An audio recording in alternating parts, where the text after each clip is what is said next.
प्रत्येक गावच्या यात्रेत तमाशा ऑर्केस्ट्रा हे असलं असतंय, पण आमच्या पोरांनी काहीतरी यंदा युनिक काढलं होतं. नक्की काय विषय भावनं ते बघायसाठी व्हिडिओ शेवटपर्यंत बघायला लागतोय. रात्री भावाच्या हॉटेलवर जेवाय गेलो होतो. तिथे गेल्यावर पोरांचा फोन आला, गावात याच कार्यक्रम आहे. गाव वाईज सगळं क्रिकेटचं सामनं घेतलं होतं, लीग घेतली होती पोरांनी. त्यासाठी ऑप्शन ठेवलं होतं. काय गाव वाईज सगळ्या गावातल्या पोरांचं पॉईंट टेबल ठरवून ऑप्शन पद्धतीनं सगळी पोरं घेतली एकमेकाची. कोण कोणाच्यात काय कळायचं बंद झालं. पण खरी मजा ह्यातच होती, कोणाला अजून माहित नव्हतं. ऑप्शनचा कार्यक्रम क्लिअर केला बघा. सगळ्यांचा लॉट पाडून आपलीच टीम आली बघा वर. सगळं क्लिअर कट चाललं होतं, पण गावात आम्हाला नव्हतं ग्राउंड खेळायला. मग काय सगळ्यांनी मिळून बघा नदीकडनं माती वगैरे आणून नाही गाळाची मस्तपैकी ग्राउंड तयार करायला घेतलं. ते गावात पोरांनी खेळायसाठी ग्राउंड पाहिजे, पण आमच्याकडे काय असली संकल्पनाच नाही. गावातल्या एका पोराचा हातभार लागला बघा. फायनली आम्ही बघा ग्राउंड तयार केलं ओके मध्ये. आद्या बाद असं ग्राउंड झालं होतं. कसं दिसतंय नाद खोळा. पहिल्यांदाच आमच्या गावात असं काहीतरी युनिक घडत होतं, त्यामुळे सगळी पोरं एका चढी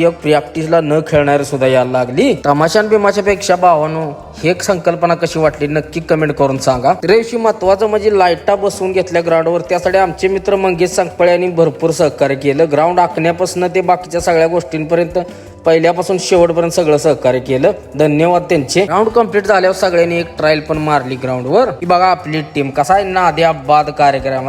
नाद करते काय घातकचा.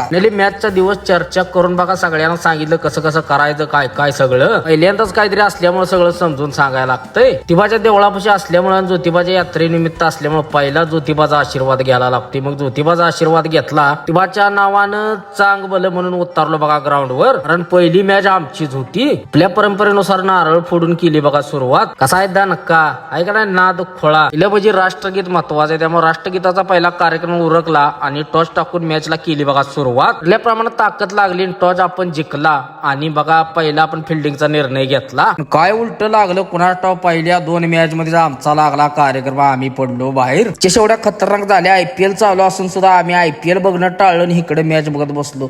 लय खतरनाक कार्यक्रम झाला. पुढच्या वर्षी ह्याच्यापेक्षा डबल आम्ही करू. पोरासनी एवढा नाद लागला ना. गावात ऑर्केस्ट्राचा कार्यक्रम होता, पण तो बघायला सोडून सगळी पोरं क्रिकेट बघायला खाली होती. तर भावना कशी वाटली आमची संकल्पना नक्की कमेंट करून सांगा. बक्षीस वितरण वगैरे झाल्यावर वर आलो बघा. ऑर्केस्ट्राचा कार्यक्रम होता गावात. 2 दिवस ऑर्केस्ट्राचा कार्यक्रम. काल एक झाला, आज एक झाला. सगळं खतरनाक असे यात्रेचं काम पार पडलं. तर भावानं तुम्ही मला खरं जेन्युइनली सांगा, पोरांना असं ऑर्केस्ट्रा तमाशा दाखवणं चांगलं का क्रिकेट वगैरे असल्या खेळात पुढे नेणं चांगलं? नक्की कमेंट करून सांगा. म्हणजे पुढच्या वर्षी आम्ही डबल तयारीने याच्यावरती काम करू. जय महाराष्ट्र.